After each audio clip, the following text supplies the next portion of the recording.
क्योंकि इससे पहले ज्ञान, जैसे कि मैंने कहा, सरकार का फोकस रहा है, लेकिन अब शिक्षक, छात्र और वकीलों पर फोकस है। क्या ये मास्टर स्ट्रोक सरकार का साबित होगा या इलेक्शन को देखते हुए कह सकते हैं कि एक बिसात बिछाई जा रही है? देखिए प्रीति जी, हम चौमुखी विकास चाहते हैं देश का, और चौमुखी विकास चाहते हैं व्यक्ति का भी। सबका साथ, सबका विकास, सबका विश्वास से हम आगे चलने वाले हैं। लेकिन कभी कभी कुछ मुद्दे ऐसे आ जाते हैं जिससे थोड़ी राजनीति में मोड़ लेनी पड़ती है। तो अभी जो दो मोड़ सबसे अहम मेरी नज़र में है, एक तो है जो राम मंदिर में जो चंदा चोरी का है, जिसकी देश भर में बातें हो रही हैं, गांव-गांव तक बातें पहुंच गई हैं। और दूसरा है ये नीट पेपर का जो एग्ज़ाम रद्द हुआ, खैर बाद में उसको हमने कराया। इस दोनों के प्रति अभी पूरा देश सजग हो गया है। और एक में मर्माहत है राम के मंदिर के चोरी से, और दूसरे में आहत है बच्चों के शिक्षा का बार बार उसमें बाधा आ जाना। नहीं तो आप क्या कह रहे हैं कि इसका असर पड़ेगा क्या इलेक्शन में? ये जो योजनाएं बाकी चलाई जा रही है, इसका नहीं होगा? मतलब क्या कहना चाह रहे हैं? जब कोई चीज आपके मस्तिष्क और दिल को हर्ट कर जाए, तो उसका कुछ न कुछ स्वरूप निकलता है, असर निकलता है।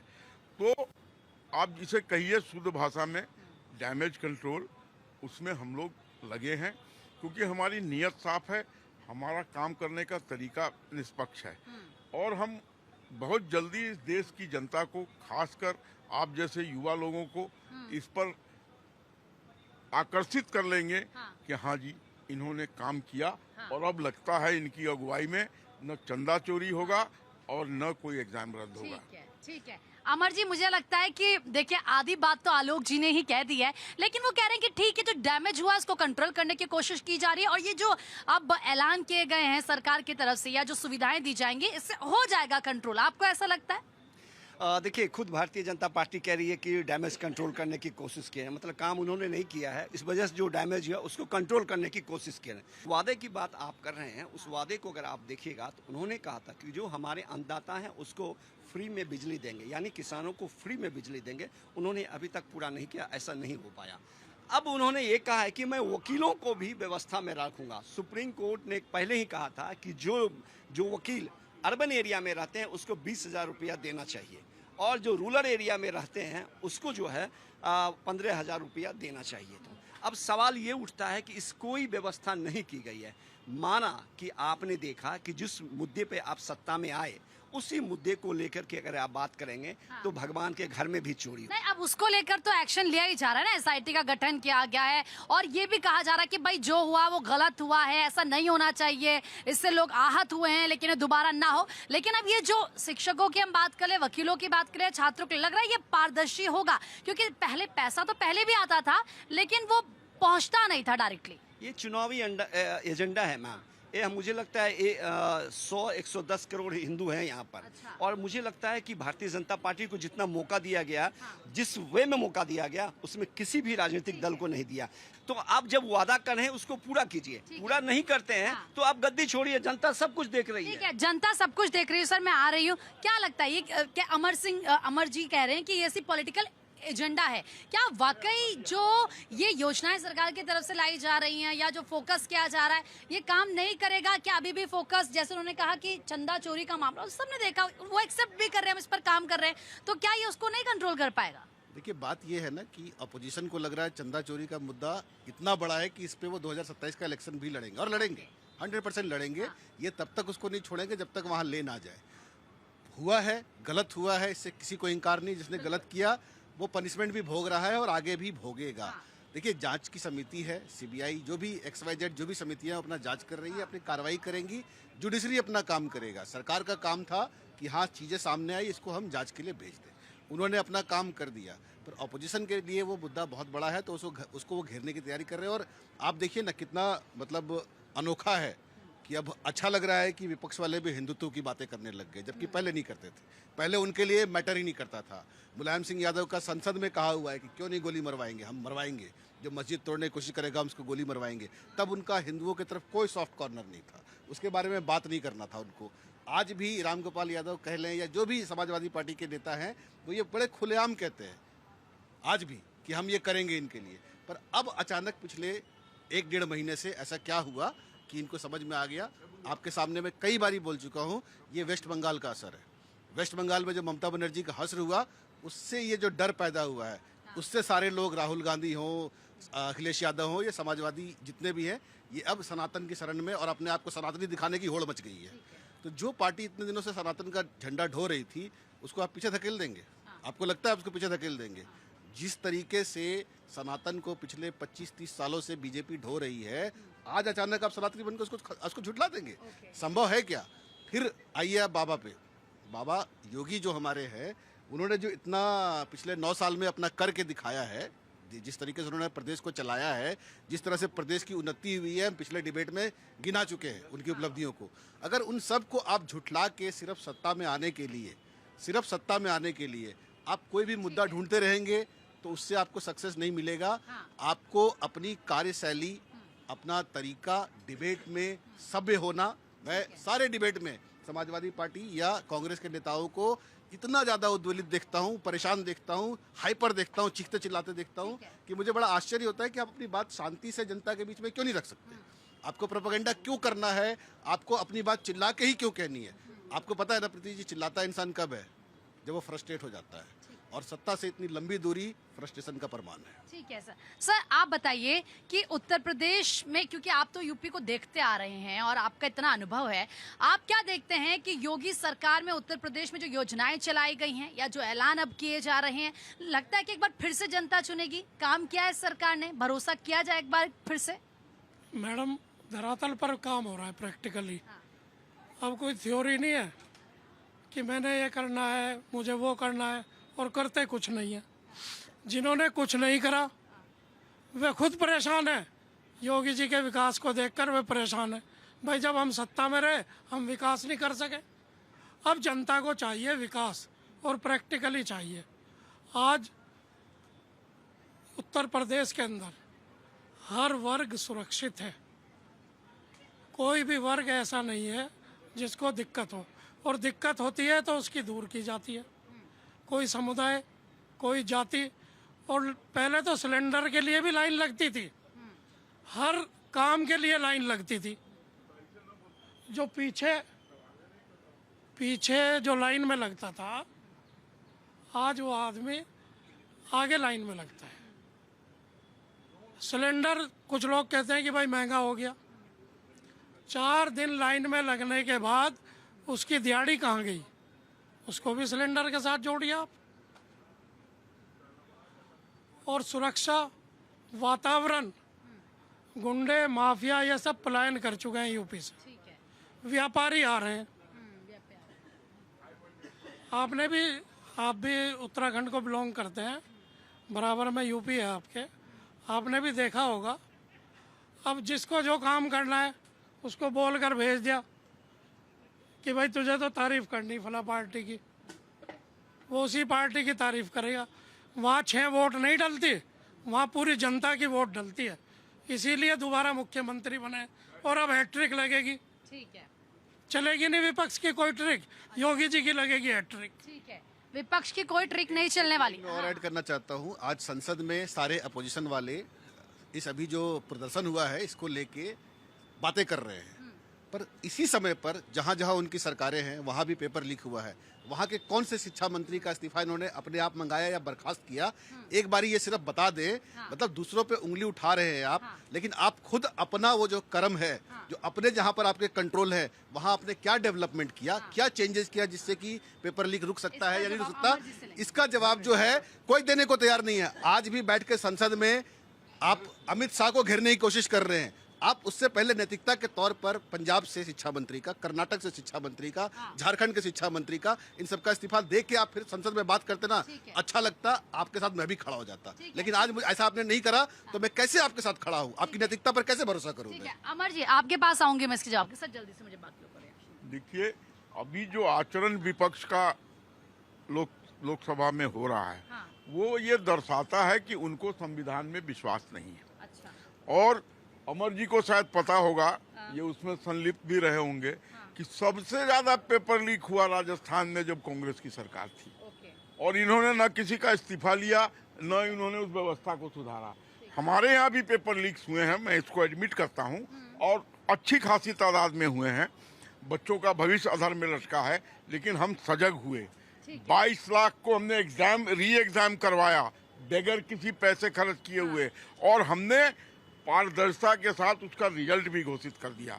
इनमें हम में फर्क है, ये सुन के रह जाते हैं, हम सुन के उस पर काम करते हैं, अंजाम देते हैं। और पार्लियामेंट में इन्होंने कहा था, इनके नेता राहुल गांधी जी ने, जिनके नेतृत्व में ये सेंचुरी मार चुके हैं हार की, कि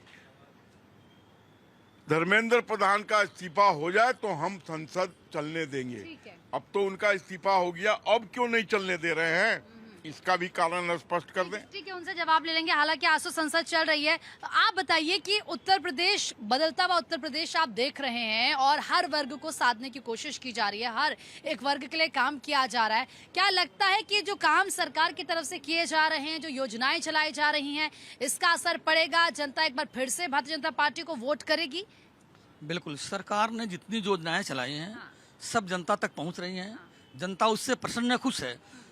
अभी भाई साहब किसानों की बात कर रहे थे, राजीव गांधी कहा करते थे केंद्र से 1 रुपया जाता ना तो किसानों तक, जनता तक, उस उपभोक्ता तक 25 पैसा पहुंचता है ना, 17 पैसे मान लीजिए। ये भूल गए हैं। आज सरकार ने ऐसी व्यवस्था कर दी है, प्रधानमंत्री किसान सम्मान निधि डायरेक्ट खाते में जा रही है। बताइए क्या लगता है आपको, उत्तर प्रदेश में फिर से एक बार जो, क्योंकि योगी का जो यूपी निर्माण, जो उन्होंने सपना यूपी को लेकर देखा, वो खुद कहते हैं भाई पहले लोग व्यापारी नहीं आते थे, बिजनेसमैन नहीं आते थे, आज इन्वेस्ट करते हैं, उत्तर प्रदेश बदल रहा है, हर सेक्टर पर फोकस है। लगता है कि एक बार फिर से उनके काम के बलबूते पर उनको प्यार मिलने वाला है? बिल्कुल मिलेगा। योगी जी दोबारा मुख्यमंत्री बनने जा रहे हैं, पहले से ही बधाई दे दूं। और दूसरी बात, वर्तमान से तय होता है भविष्य। पहली बधाई दी। हाँ बिल्कुल, वर्तमान से भविष्य तय होता है। उन्होंने वर्तमान में अच्छे काम किए तो उस भविष्य में उनको मिल रहा है रिगार्ड, इसमें क्या दिक्कत है। और शिक्षा, यहाँ पे शिक्षा, सुरक्षा और रोजगार तीनों चीज दे रहे हैं। पहले की सरकारें इसमें बिल्कुल विफल रही हैं, उन्होंने कोई काम नहीं किया इसके लिए। ना महिलाओं के लिए काम किया, रोड पे नहीं निकल सकते थे, गड्ढे थे, रोड उसको क्या कहें उसमें बताओ। आज की डेट में सुरक्षा है तो गारंटी योगी जी ही दे सकते हैं, उसके लिए दोबारा योगी जी आ रहे हैं। लगता है स्टूडेंट्स के लिए बेहतर काम किया जा रहा है। अब शिक्षकों को लेकर, क्योंकि विपक्ष पहले ये कहता था कि देखिए स्कूलों को बंद कर दिया, लेकिन शिक्षकों का मानदेय बढ़ाया गया है, उनको बेहतर सुविधाएं दी जा रही है। लगता है ये कामगर साबित होगा? देखिए मैडम, योगी जी ने बात करी 3 लोग, विद्यार्थी, वकील और शिक्षक। तो इसमें कोई दो राय नहीं है कि जो विद्यार्थी है वो हमारे देश का एक नया भविष्य है, ठीक है ना। वकील हैं जो समाज को एक दूसरे को लेकर चलते हैं कि भलाई बुराई किसके साथ हो रहा है उसका एक प्रोटेक्शन करना। तीसरा है शिक्षक। शिक्षक जो है हमारे समाज को ज्ञान देते हैं, हमारे बच्चे को पढ़ाते हैं, हमें भी पढ़ाया है। शिक्षक ही किसी को IAS बनाया, किसी को IPS बनाया, वकील बनाया। तो शिक्षक जो है निर्माण, देश का निर्माण में बहुत एक योगदान है। योगी जी ने जो कहा, आपने कही बात क्या सरकार आएगी, तो इसमें कतई कोई मतलब इफ एंड बट की बात है ही नहीं। योगी जी हैट्रिक लगाने वाले हैं, ये आत्मविश्वास के साथ मैं नहीं, प्रदेश के 25 करोड़ जनता जो है यूपी का, उसे पता है कि किसे लाना है नहीं लाना। और रही बात जो विपक्ष बात करते हैं बेरोजगार की, विपक्ष का जितने भी नेता है, चाहे आप बिहार चले जाओ, यूपी चले जाओ, आप बंगाल चले जाओ या दिल्ली चले जाओ, कहीं भी दे लो, किसी भी स्टेट में आज लगभग जितने भी स्टेट है उससे करीब 80 से 75% हम बीजेपी का सरकार है। तो विपक्ष बिल्कुल जो है बेरोजगार हो चुका है। बताइए आपको क्या लगता है? जी सब कुछ ठीक है, नीतियाँ और विकास ही सब कुछ नहीं है। आप अभी उससे थोड़ा सा नीचे, अगर आप चौथी मंजिल से जब आप नीचे देखेंगे तो सामाजिक अराजकता कितनी बढ़ी हुई है। सामाजिक अराजकता मीन्स किसी भी माध्यम से कोई समन्वय नहीं बना है। सिर्फ समन्वय यही बना है कि कोई कहाँ मिल जाए और कहाँ लूट के खा जाए। मेन मतलब भ्रष्टाचार से है। भ्रष्टाचार, अराजकता इतना ज़्यादा है कि आप किसी भी गवर्नमेंट ऑफिस में आप चले जाओ तो आज जी वो सिंह साहब नहीं आए हैं, सिंह साहब 3 दिन बाद आएंगे करेंगे। 3 दिन तक चक्कर काटने के बाद पता लगा जब वहाँ आए सिंह साहब। इसी को भ्रष्टाचार को कम करने के लिए, खत्म करने के लिए और ट्रांसपेरेंसी लाने के लिए तो ऑनलाइन डिजिटल सब कुछ सरकार की तरफ से किया गया ना, ताकि दफ्तरों के आपको चक्कर ना काटना पड़े, अधिकारियों के पास न जाना पड़े, और जो पहले होता था कटमनी वाला सिस्टम वो ना हो। नहीं, ऐसे कैसे हो जाएगा। योगी जी एक पहले हमारे भारत के मतलब यूपी के मुख्यमंत्री हैं जो कि छोटी से छोटी घटना हो या बड़ी से बड़ी घटना हो, जिस दिन उनके संज्ञान में आती है उसके विदिन 1 आवर में ही कार्रवाई शुरू हो जाती है। इससे कतई हम उसको मना नहीं कर सकते हैं। ये नहीं कि हमारे घर में कुछ हो रहा था हम उसे छुपा करके रखें, समाज में हमें भी जागरूकता लानी पड़ेगी। ठीक है, आप कुछ कहना चाहेंगे सर? आपको लगता है यूपी में किस तरीके से काम हो रहे हैं? यूपी में तो यूपी में योगी जी काफ़ी अच्छा काम कर रहे हैं और काफ़ी ज़्यादा भ्रष्टाचार को ख़त्म किया है उन्होंने। लगता है एक बार फिर से जनता चुनेगी सरकार? ऑब्वियस इस सरकार को फिर से जनता चुनेगी और मेरी शुभकामनाएं हैं। काफ़ी अच्छे मुख्यमंत्री रहे हैं और फ्यूचर में काफ़ी तरक्की करे, वो प्रधानमंत्री के पोस्ट तक जाए। मेरी तो शुभकामनाएं हैं उनके लिए। Okay sir. अब आलोक जी, क्योंकि देखिए यहाँ पर लोगों का कहना है कि काम तो सरकार कर रही है लेकिन कुछ अभी भी भ्रष्टाचार के मामले सामने आते हैं और इससे जनता त्रस्त है। तो लगता नहीं कि जो इस तरह के जो मामले हैं उन पर भी एक्शन लेना चाहिए, इसको जीरो कर देना चाहिए, ताकि अगर सरकार कुछ कर रही है वाकई तो उसका लाभ जनता तक पहुंचे, और अगर इस तरह के मामले सामने नहीं आ रहे हैं तो उनको उजागर किया जाए, उन पर एक्शन लिया जाए। देखिए, अभी पंडित जी ने कुछ देर पहले कहा कि 1 रुपया चला दिल्ली से तो 17 पैसा पहुंचा अमर सिंह जी के जेब में, और अब 1 रुपया चलता है तो 1 रुपया पहुंचता है उनकी जेब में। तो पहले तो भ्रष्टाचार यहीं खत्म हो गया। और जितनी भी जन कल्याणकारी योजनाएं हैं, चाहे उज्ज्वला गैस हो, चाहे राशन हो, चाहे वो 5 साल का वो मेडिकल का फैसिलिटी हो, इस सब का भरपूर लाभ मिल रहा है। और जो भी हम मकान बना रहे हैं योग्यता के अनुसार मुस्लिम वर्ग को भी हिंदू वर्ग को भी मिल रहा है। और शौचालय जिसकी पीड़ा आप अफ्लुएंट क्लास से नहीं समझती हैं, लेकिन मैं गांव का रहने वाला हूं। हम भी गांव के ही हैं सर। नहीं, गांव में उस लेवल के नहीं है जो हम बहुत सुदूर गांव के हैं बिहार के, कि हम भी बहुत सुदूर गांव के हैं सर, उत्तराखंड। वहाँ पर जो त्रासदी औरतें झेलती थी, शायद इसका आप कल्पना भी नहीं कर सकती हैं। आज वो कितनी खुश हैं उस माहौल से उबरने के बाद। उसका भी क्रेडिट अगर किसी को जाता है और किसी ने ऐसी सोच रखी तो उसका नाम है नरेंद्र मोदी। ठीक है, बिल्कुल इसको लेकर काम किया, इसमें कोई वो नहीं है।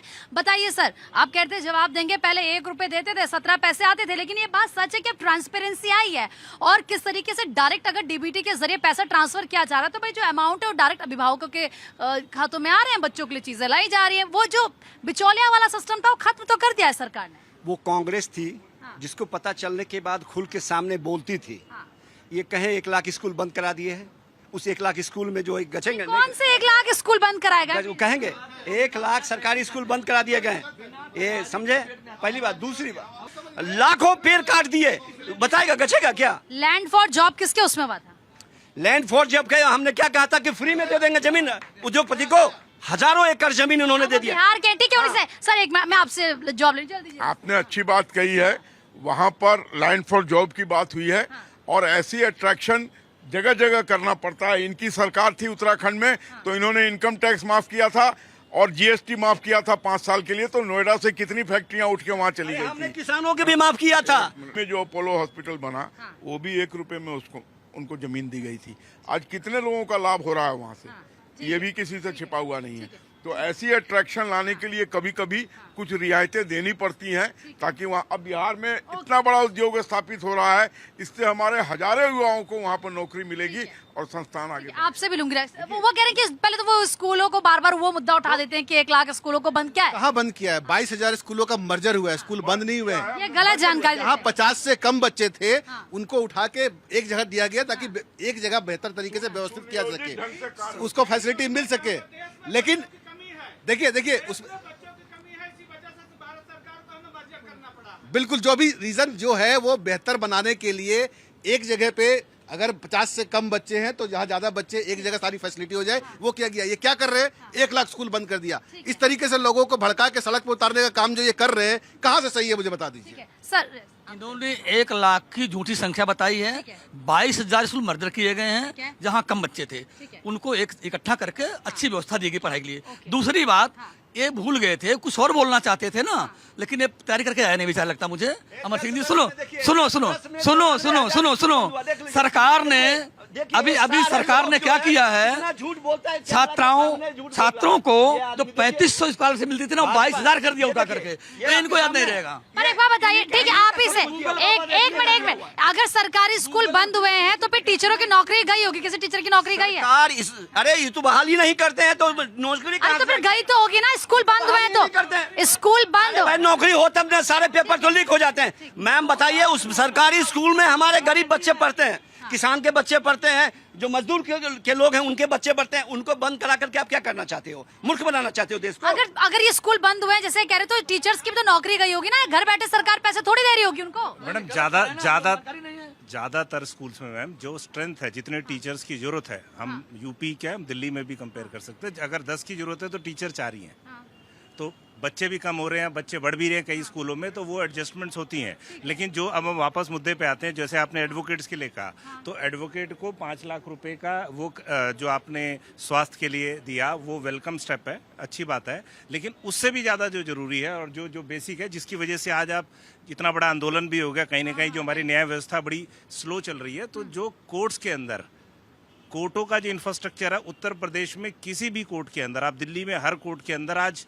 हाइब्रिड मॉडल है, आप घर से भी कर सकते हो, बाहर से भी कर सकते हो, ऑनलाइन है, सारे ऑर्डर शीट अपलोड होते हैं, ट्रांसपेरेंसी है, कोई भी शाम को क्या ऑर्डर हुआ देख सकते हैं। लेकिन यूपी की किसी भी कोर्ट में, एक आध कोर्ट कोई लखनऊ की हो, कोई हो, तो सबसे पहले कोर्ट्स का भी इंफ्रास्ट्रक्चर जो है, ताकि लोगों को तुरंत न्याय मिले, और वहाँ पे उसका वकील उसका जो है बड़ा इंपॉर्टेंट पार्ट है। तो जब तक कि किसी भी आप कोर्ट में देख लो, आप चाहे है ना एडवोकेट्स के बैठने की व्यवस्था है, ना जो लिटिगेंट्स आ रहे हैं उनके लिए कोई व्यवस्था है, ना कोई पार्किंग है, तो इसके साथ साथ ये चीजें भी जरूरी है। और दूसरा जो बाकी करप्शन और उसकी बात आ रही थी, योगी जी अच्छे कदम ले रहे हैं, बहुत बढ़िया है। लेकिन जो ब्यूरोक्रेसी हो गई है इस समय उत्तर प्रदेश में, वो ब्यूरोक्रेसी हावी हो गई है।